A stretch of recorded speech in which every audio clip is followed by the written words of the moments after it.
Alright, so we're looking at the face of Warragmaba Dam. You can see the spillway gates. We've got two slightly smaller ones. They're called the radial gates. The big one in the middle is the drum gate, and then we've got two more radial gates on the other side.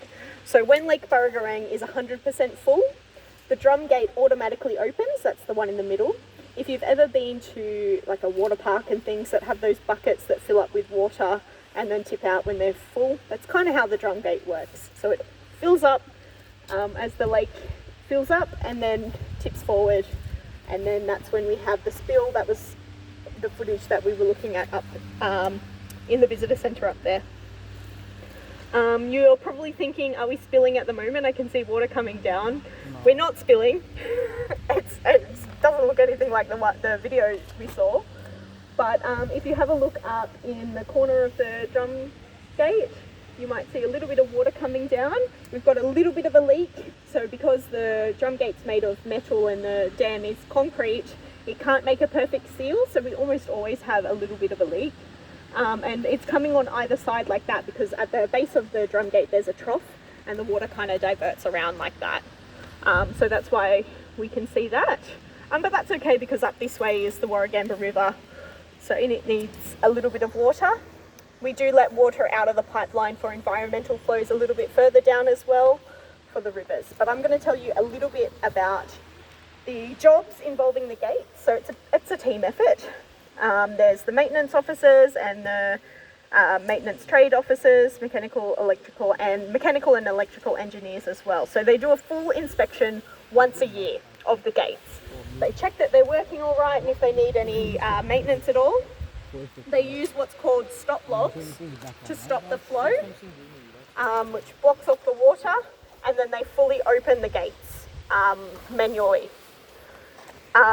They might need to grease the ropes or change the oil and that sort of thing during those checks, depending on what they find. So I think they did that maintenance not too long ago for this year. Also, I was telling you when we were up there about the screens, the outlet screens.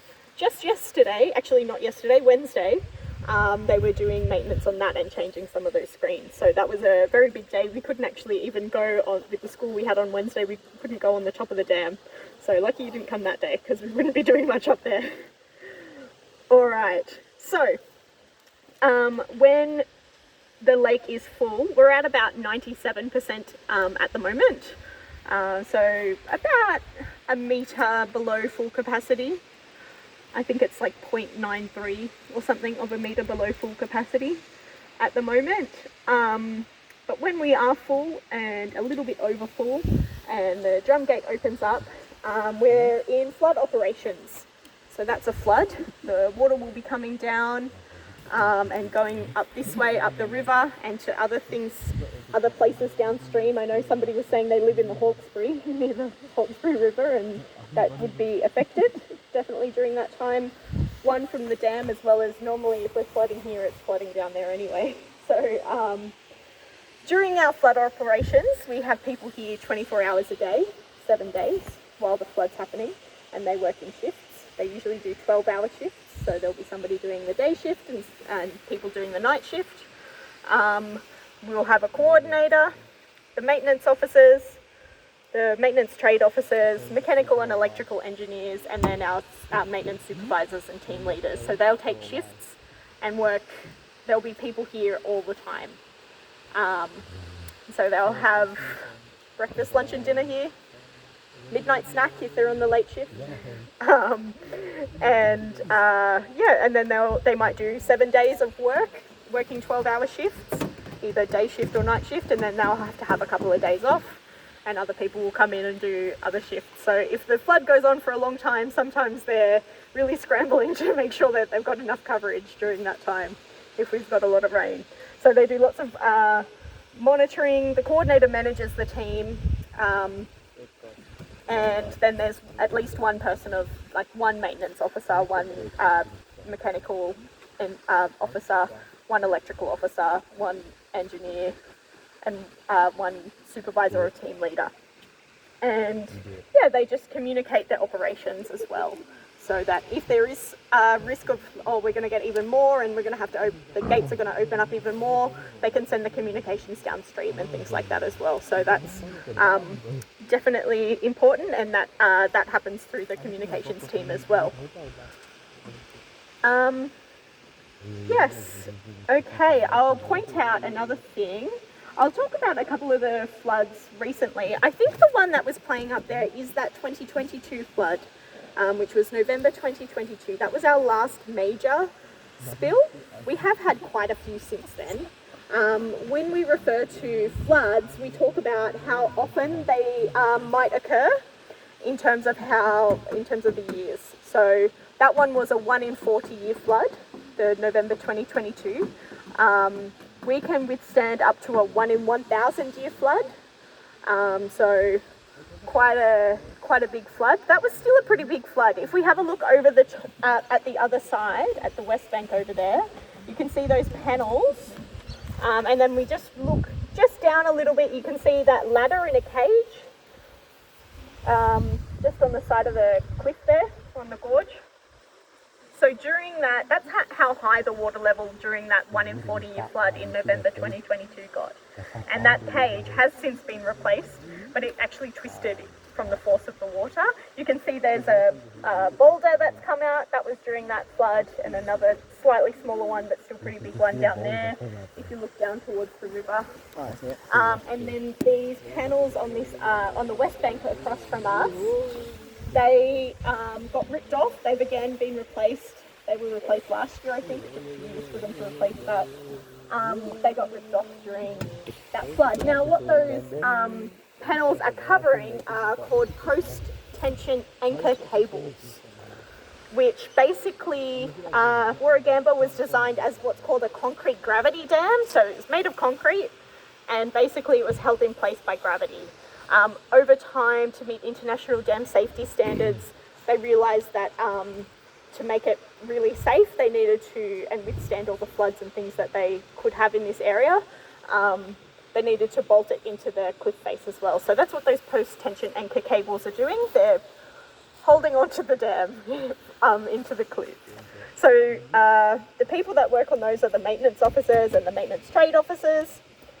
They and the engineers.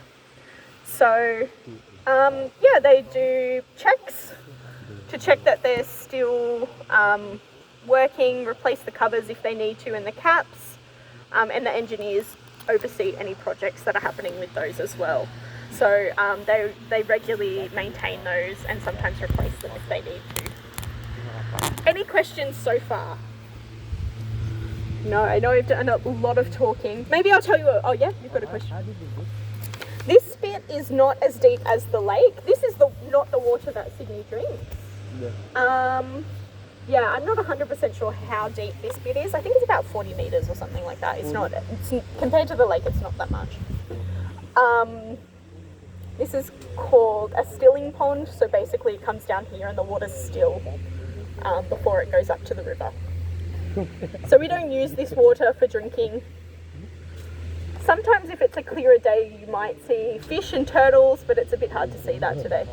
But actually, speaking of the animals, maybe I'll tell you a fun story now about one of the animals that live in the lake. You might have seen it in the cabinet, the glass cabinet. It's the eel. So in Lake Burragorang, there's only female eels. They like the freshwater. The male eels like it where it's a bit more salty down in the estuary, which that's where the river meets the ocean.